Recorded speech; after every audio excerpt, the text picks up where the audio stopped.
doing great things in other organizations, but you know you kind of called it quits a year ago, but but this was always the dream, and now it's the reality. Yeah, I mean, when I retired last November, I meant it, and obviously I think it was, I don't know if it was end of October, early November this year.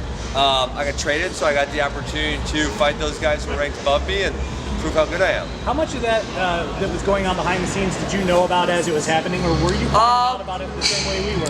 No, there was a few other opportunities during my retirement of maybe something working out where I would get to fight someone who was ranked above me.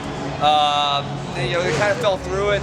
For a while, there was just nothing. Chachi and I, we got to touch just about other stuff, really, not even about fighting.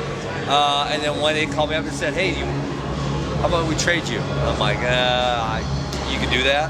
He said, like, that's a thing? And he said, "Yeah." He called me back a couple weeks later, and he said, "Hey, you're traded." I'm like, "Is it the only way you were going to do this? Is if you were able to come to the UFC and if I was the only way I was going to fight again is if I was able to fight someone who's ranked in the top 5. And I said to prove I'm the best. And so, like I said, there was a few other avenues that we were trying to make that happen, and this was the one that worked out. Are you surprised that TJ was on the other end of the tree? No, not at all. I mean, Matt Hume, who's the matchmaker for one championship, is DJ's coach. They're really close. And, so I guess I kind of knew of DJ's unhappiness for a while, if that makes sense. So yeah, when that was at the end, I mean, it was kind of like, hey, it's what would be the right term here? It's kind of a validation of how good I am. I mean, they fucking traded the best. Well, I'll say the best fighter of all time. I was gonna say the best flyweight, but how many title defenses do they have? 11 or 12? I mean, really, that's possibly the best UFC champion of all time, and they traded it for me. So, that in itself is validation that they see the value in me. What do you think of the UFC for years and years and years? Yeah. Are you yourself a little surprised at actually when I retired, I was telling the story the other day. I remember I interviewed to be the Badgers head coach for wrestling I think it was March or April, maybe March. I don't remember when. But I remember leaving the parking lot and there was like 2 people on my shoulder, and one was saying, "Well, thank God you didn't get the job, because if something were to happen, then you can fight again. And if I got the job, then I would." And I remember the guy on my other shoulder saying, "You dumbass, you're retired. You're never gonna fight again. Like, you should have got this damn job." And so, it's like, I think parts of me thought I would fight again, and parts of me thought there's just no way it's gonna happen. So this fight against Robbie Lawler is scheduled for January in Anaheim. Yes. It's delayed to 255 in March. How does that change anything? Does that affect the Yeah, when I look at it from, I was really pissed when it happened, because I was ready, and I even volunteered to main event against Robbie in Brooklyn. And then Robbie said no, so then they were forced to move Benavidez Henry for that first ESPN card. And so then they were looking for a main event. I volunteered to fight Colby, I volunteered to fight Usman, and they're so scared, right? I mean, Usman is like the ultimate hypocrite, and he's so dumb, he can't even put his sentences together. He realized, like, I'm not a hypocrite, I said earn your shot. Well, no, that's exactly why I said you're a hypocrite, because that's literally what Colby said to you. And it's like, and then they pretend they don't hear me, like, despite the fact that they've been in the UFC for 4 or 5 years, despite the fact that Colby won an interim and Usman's pushing, their social media followings are still minuscule compared to mine, despite Colby running this stupid-ass MAGA gimmick, despite Marty from Nebraska trying to act like he's Kamaru. And so they're just uninteresting people. So I volunteered to fight either of them to save the Anaheim card, and both of them said no. And that's just what it comes down to. And I don't know if anyone else in the public said it, but that's the freaking truth. So when they told me it was moved back, I was like, damn it. I was kind of pissed. I thought about, like, well, you know what? It's probably good. I was going from retirement to in the cage in 9 weeks. But I was retired. I wasn't training. So going from retirement to in the cage in 9 weeks, that's pretty quick. But I had my mind set on that's what I was going to do. And so now that I have a little more time, it is probably, like, when I look at it from, looking down, that's probably better for me. It's probably a lot better. When did you actually find out the part Wednesday or Thursday, it was like an hour before they announced it. I got a call and said, hey, we're going to move you to March 2nd. And I said, okay, that's fine. And obviously, Robbie's still the opponent. I don't care. Let's go. How much conversation have you had with Dana since this all happened? Almost none. Almost none? Negligible. I've talked to Hunter Campbell quite a bit, but not Dana.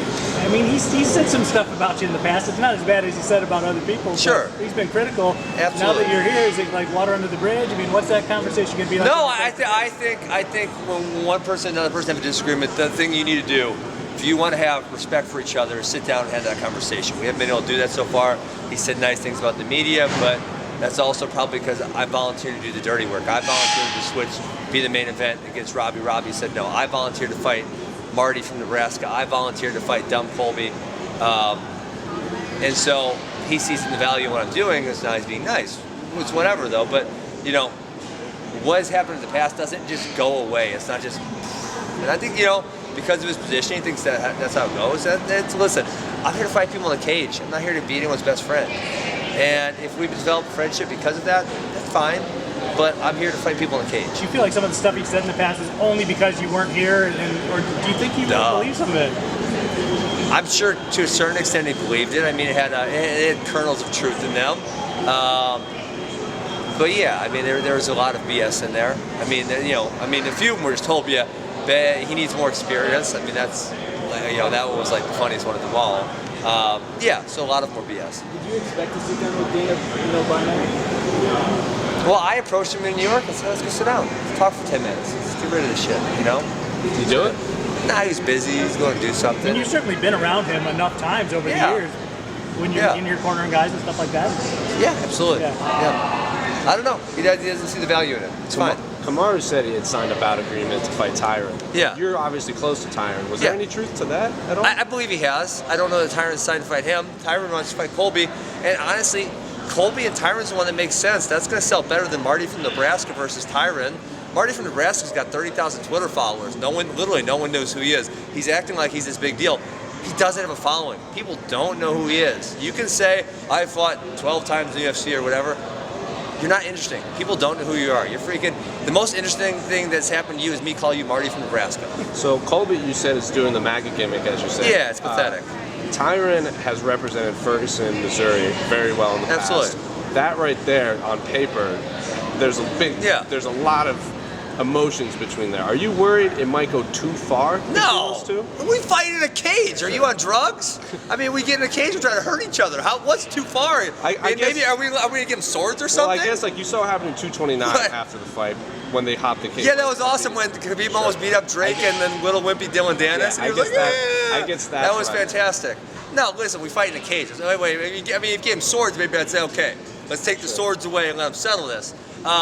You know what? Colby he's so dumb he has to pick the lowest common denominator. It's like, I can't get people interested in me, so I have to throw this MAGA gimmick out there because that inherently makes people upset, right? And besides that, Tyron and I, we're politically opposed to each other, right? Sure. But we're two adults who respect each other, who can have dissenting opinions on stuff and still get along really well and still respect each other and still be really good friends. Because listen, I guarantee you don't politically see the same exact way as every single one of your friends. And if you do, you're living in this tiny little vacuum that's going to make you a really weird, unique human being.